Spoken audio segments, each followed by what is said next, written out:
Hey, friends. Hey y'all, It's just Brett. and it's T, aka the Shy Leo. Yes. And we're here with another podcast. I get in two for two when I edit this. These will be uploaded back to back so you guys can listen, watch, Yes, whatever. The red flags and then the green flags at the same time.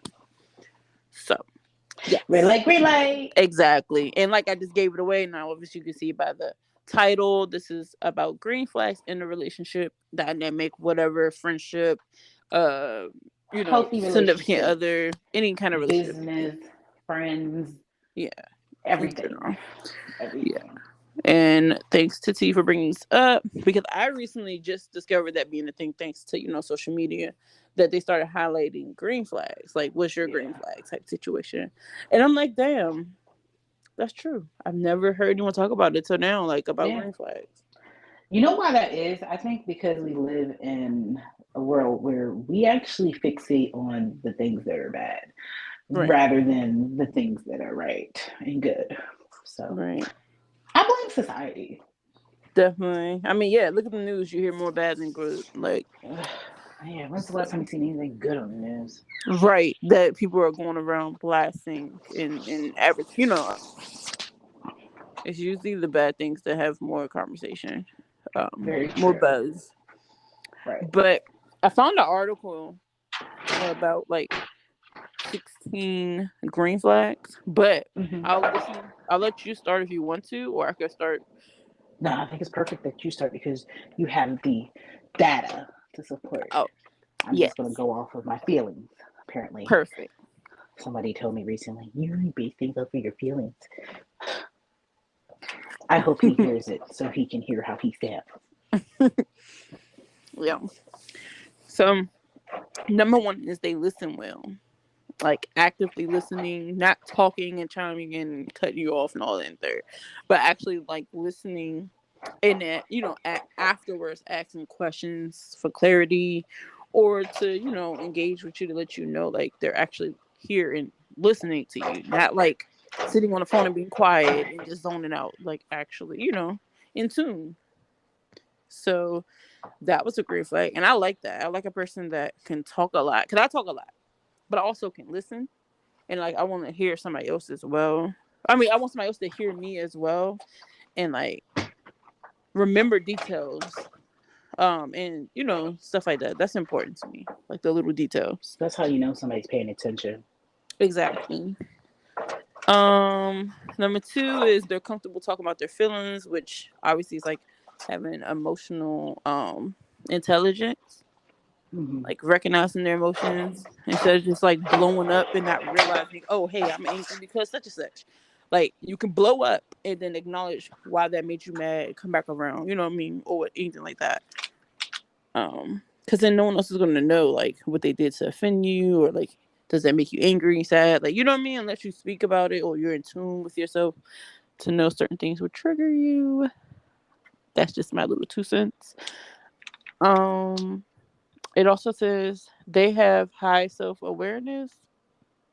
So, uh, let's see. Basically, I oh yeah, was this sounds like me. somebody that has high self awareness would probably be a person who knows like Their own things, like they know their own behaviors. things, but also they're in tune and like they can pick up on social cues. Like you Well, can read this a is room. actually referring to themselves, to the self I awareness. Yeah, it is So, self awareness, but I believe somebody. I'm sorry. In some cases, a person who's self aware is also in tune with the energy of other people. So I don't think you can be in tune with other people's energy if you're not in tune yeah, with your own. So I felt like they go hand in hand. yeah, they do go hand in hand when you break it like that. Yeah. And then a person is aware of their emotions, behaviors, hopes, dreams, fears, and patterns, triggers, and stuff like that. A person who basically like reflects on their life experiences and try to understand themselves better.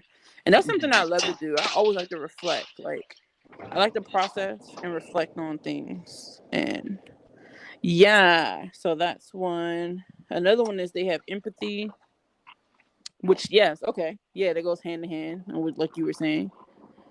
of picking up the cues of other people around them, validating the other person's emotions and stuff like that. They're engaged in the relationship, like they make plans, they make sure they text you back like consistently. Um, they text you back consistently, and they generally show an active interest in you and nurturing the relationship as a whole.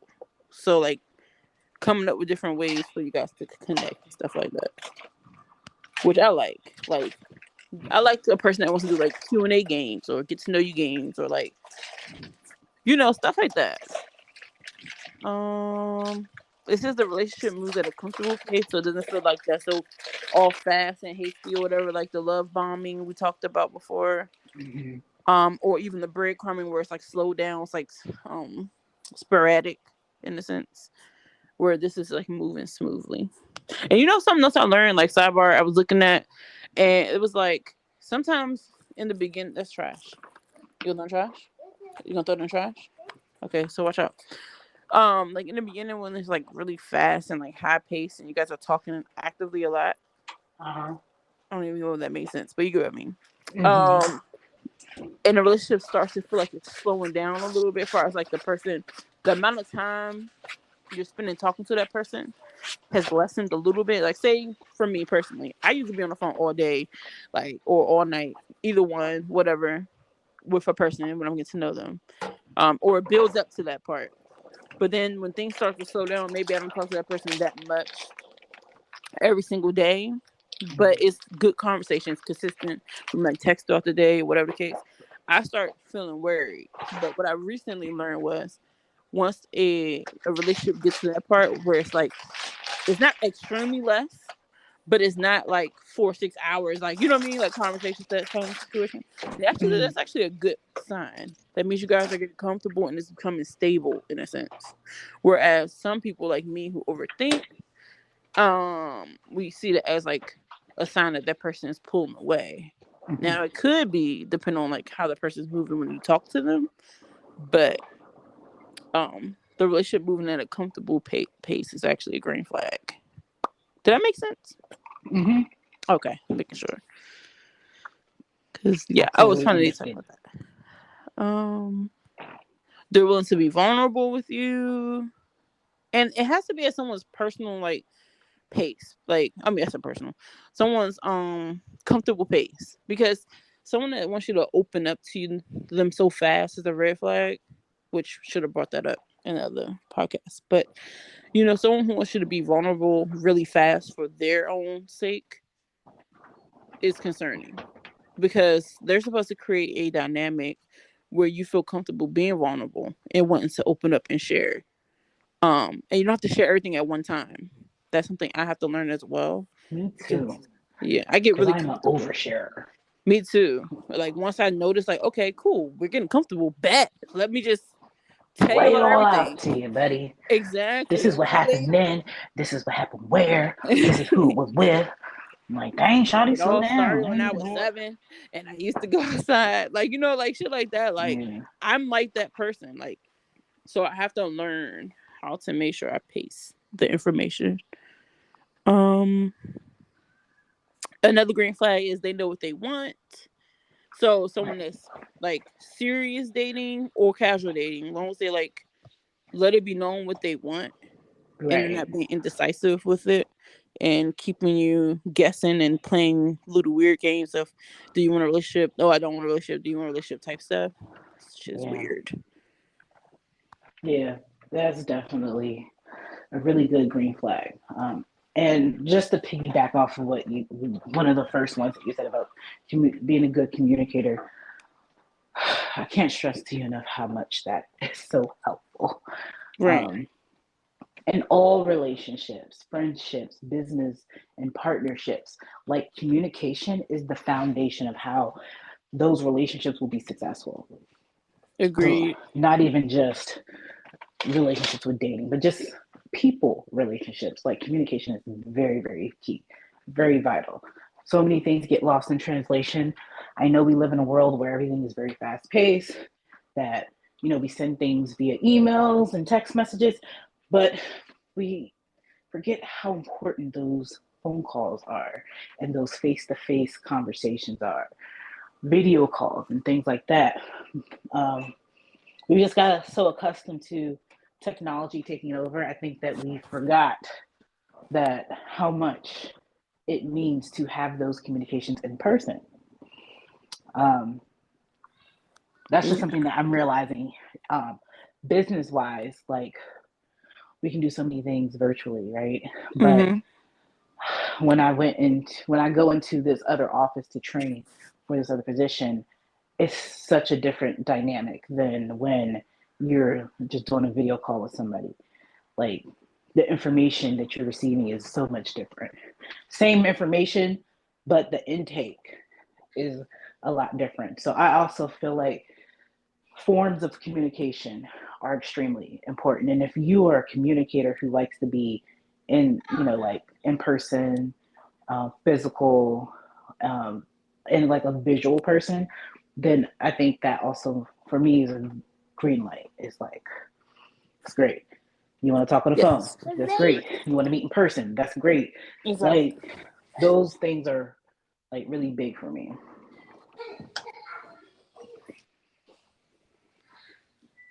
Also because I think a lot of people who want to do things behind the scenes and not so much in person, aside from the fact that people may have certain types of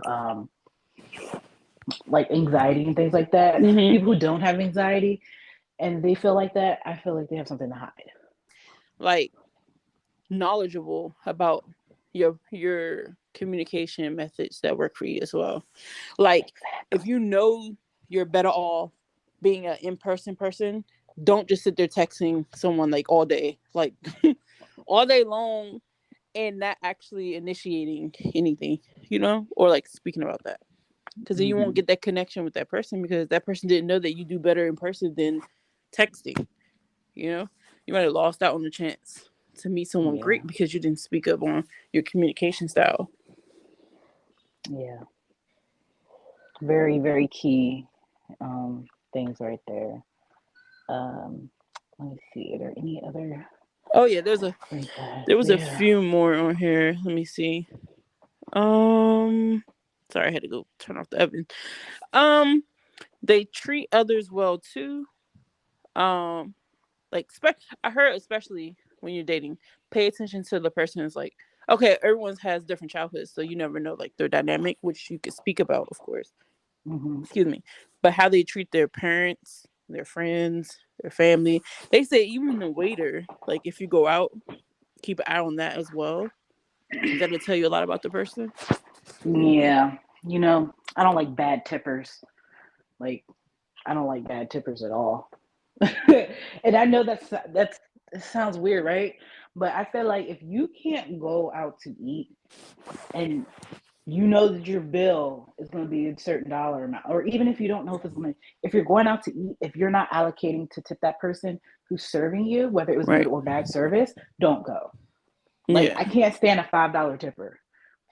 Like, your meal that you're getting just for you is $11.99.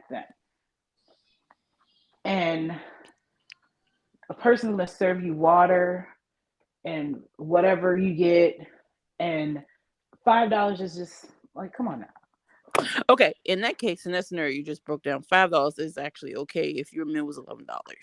You should tip it more than your meal. But I get what you mean. Like if you're going out and stuff like that, then you definitely should have the intention to tip someone. It should be already in your mind when you're budgeting what you're going to spend for the night. I mean, or the day. Thank you, sir. Yeah, it's not like when you're going out to get fast food. The food is fast. Exactly, and you can tip on those as well, and that's like a $5 type thing, or like a little, situation. But yeah, that's true too. Another thing they said is they have stability. You could it says you can trust that person will be consistent in how they treat you and how they approach various situations in life. I've had that as well. Where like it's a roller coaster experience where the person might be really kind, say something really nice to you, and then the next day they might treat you like shit. Or the next day they might, whatever, blow up on you about something. or whatever the case. Like, and I know me, I'm a roller coaster, but my roller coaster is different. Actually, let me not make excuse for myself. So abort that.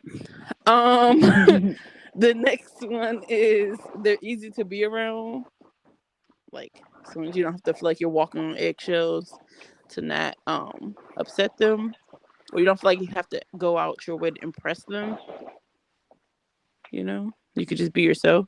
That's a green flag because it gives that internal signal that you're safe with this person.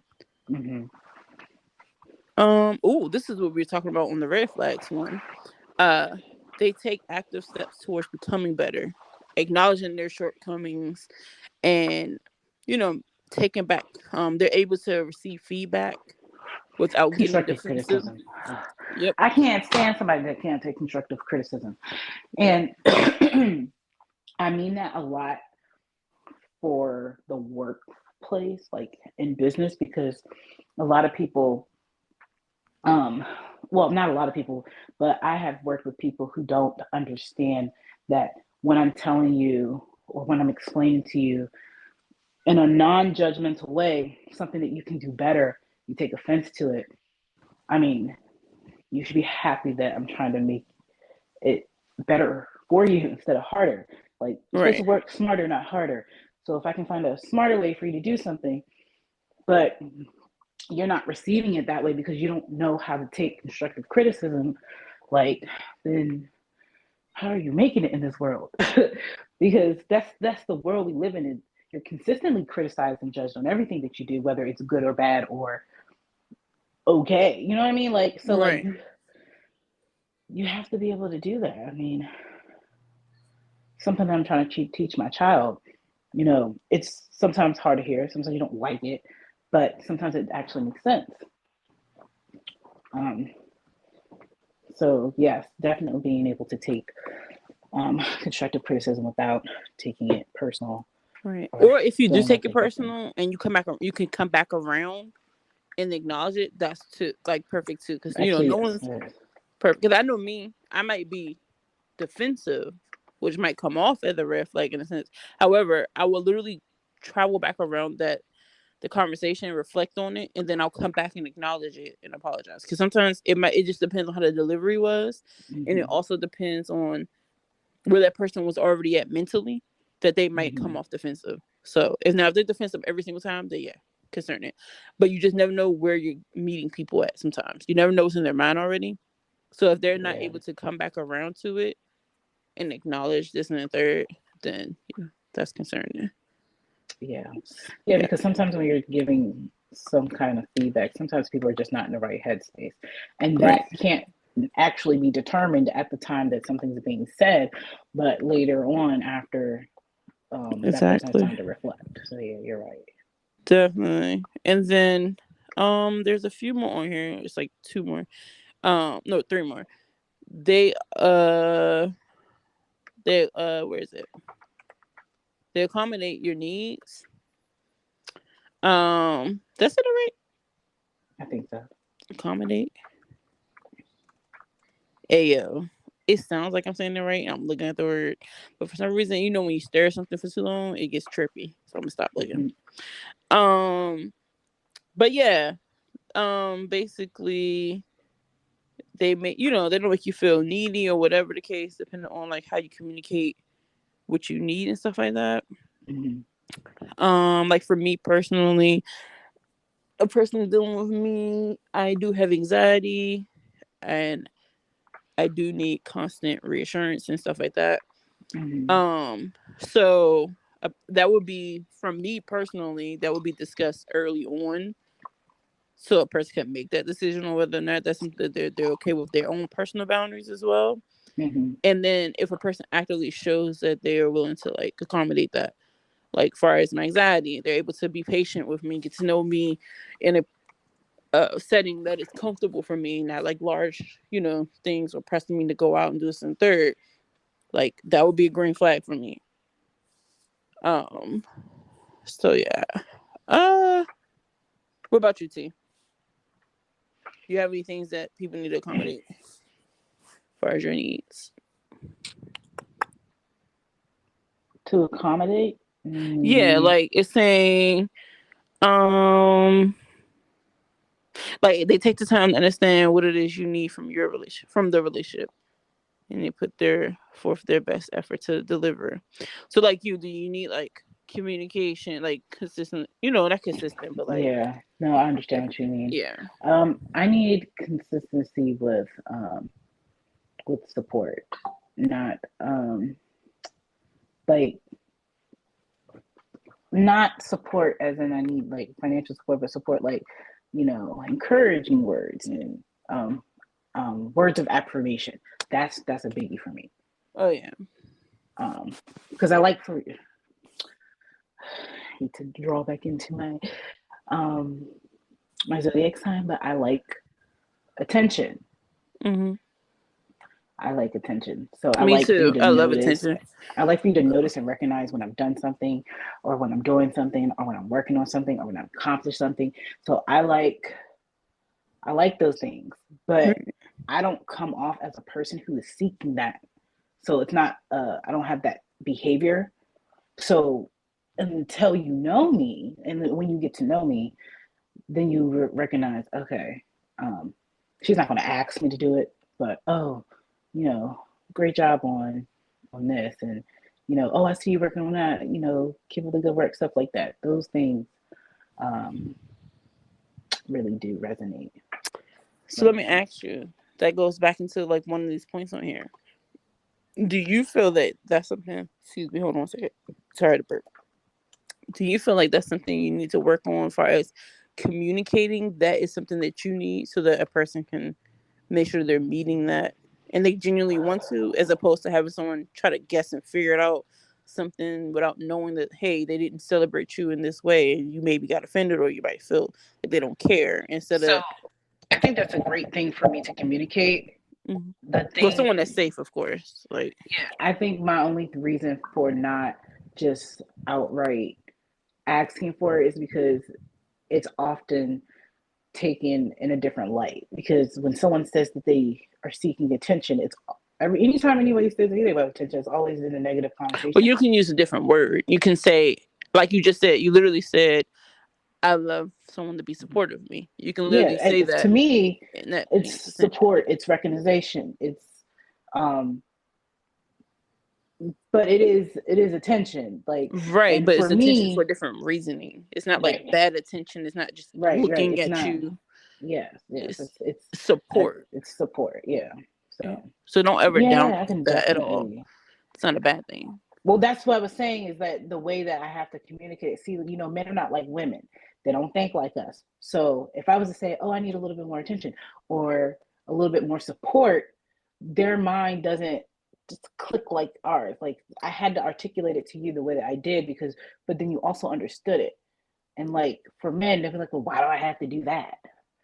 Because Hey, it you can makes say me like, "Hey, I like to be someone to celebrate something that I've done or right. something that's important to me." I feel like if you say it clear like that and someone still doesn't get it, then they're not the person for you, or they got some work to do in life. You know what I mean? Because yes, just like, but yeah, no, that just came to my mind because I'm like, as women and stuff like that, like you just said, men, most men need like it broken down. So I was Mm-hmm. just thinking, not even only about you, but myself. That's why whatever, the last situation that I was like talking to, whatever, I made that stuff kind of known, like about like, hey, I have anxiety. Hey, I need this and the third, because it's like I realize I'm gonna start trying to move differently going forward with people and putting out there what it is that I need in hopes that I get a better result. Cause like some people just don't get it. You can literally draw them a picture. You can fucking point arrows to what you need to. You know what I mean? Like you can do everything, and they still just won't get it, or they don't want to get it, and that person isn't gonna be for us at the Mm-hmm. end of the day. Right. Um. Absolutely. I'm So so the proud of us. yeah, I really am. Because we knocked out too. definitely. Great. Oh, and the last two was kind of basic. They already kind of said this. So the other one was like you both have your own lives, so that it's not like a codependency Mm-hmm. relationship. I know personally it's something I need to work on as well because I kind of I I know it's not healthy, But I do like the codependency situation. However, I do know that it's not healthy. So I acknowledge that and I make sure I try to purposely break that. Like where if I'm talking to someone all day, I'll try to purposely break away from the conversation to go talk to someone else. Like, you know, like a friend, family member. Because I can be that way. Mm-hmm. So I know it's very important to still have your friendship and stuff like that. So I try to be sure I purposely am conscious to making sure I break away from situations like that. And then the last one is you feel good around them, which is kind of go hand in hand with the they're easy to be around. Mm-hmm. So, you know, basically someone that you feel comfortable with. So yeah, I really like this whole article. I'm actually gonna sit here and actually read like the rest of us in between each one that they pointed out. But did you have anything else you wanted to add to this No, topic? I think we did pretty good. And I'm glad that we pointed out the green ones. Like I said, you know, we often focus on the negatives. Um, and it's a new year, and I Mm-hmm. think we should all try to do things more in a positive light. I know that there's negativity all around us. There's bad things going around in this world, and those are things just are not in our control. But taking a step from what I've been trying to do, which is like meditating, and one of the things that resonates is that you can literally just take care of what you can control. Take care of Exactly. one thing at a time, and then things are going to work for you.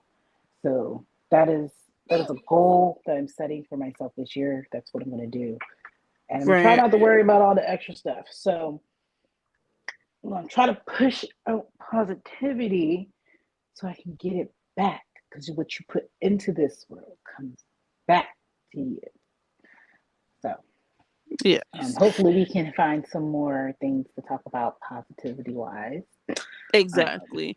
I think we should definitely make some more like positive dating and relationship content because Oh, one, I'm learning. oh yeah, I got some good stuff, girl. Okay, good. I would say because I'm learning, and especially me, like part of me wanted to go into 2023 continuing, you know, being celibate or staying to myself, like, you know, isolating myself from the world, right?